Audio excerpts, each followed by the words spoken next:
You don't always need to wait for a coach to teach you something new. You just need the right process. So this is the exact process I went through to teach myself the spinning heel kick from scratch. And guess what? It's not that hard.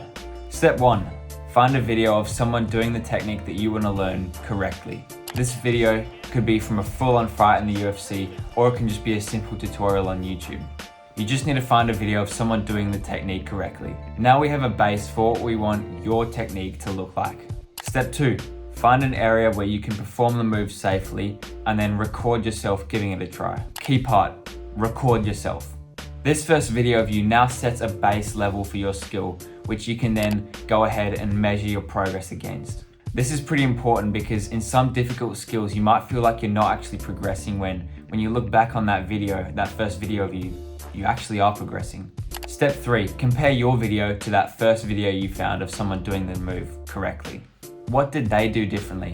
Why doesn't yours look like theirs? Try to compare the videos and look deeper than just surface level, and try to pick up little minute details that usually aren't even spoken about in tutorials. In my case, I picked up that I needed to spin faster and rotate my head earlier, which then set my body in the right position to let my leg go.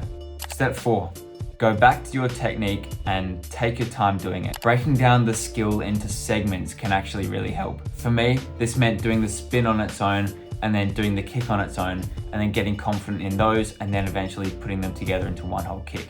The key here is to not get frustrated and to stay curious about what you're doing not quite right. 100% I would also recommend recording yourself every time you practice the move. That way you have evidence of your progress. Recording yourself every time also helps you to pick up mistakes that you're making. Step 5, repeat.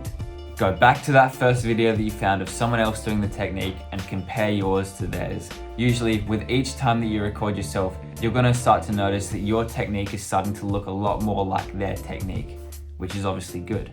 Step 6, do not overdo it.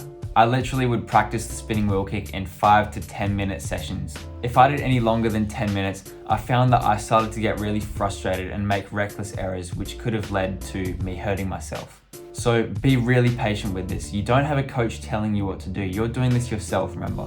So be patient. Literally 10 minutes a day is fine.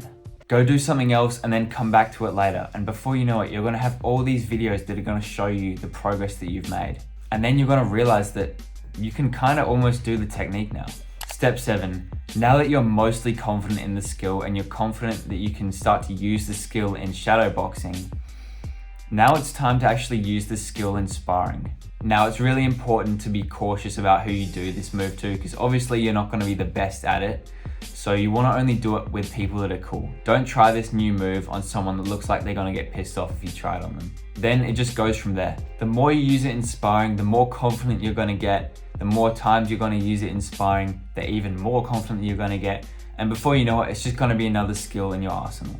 This is the exact process I went through to learn the spinning wheel kick from scratch. I'm now in step 7 and I'm using this move in sparring with people that I'm cool with, and I'm finding myself get a lot more confident with it. If you want one-on-one help and access to simple but highly effective routines for busy people to help you improve your power, flexibility, and balance so that you can skyrocket your MMA skills without sacrificing your work or study, click on that first link in the description.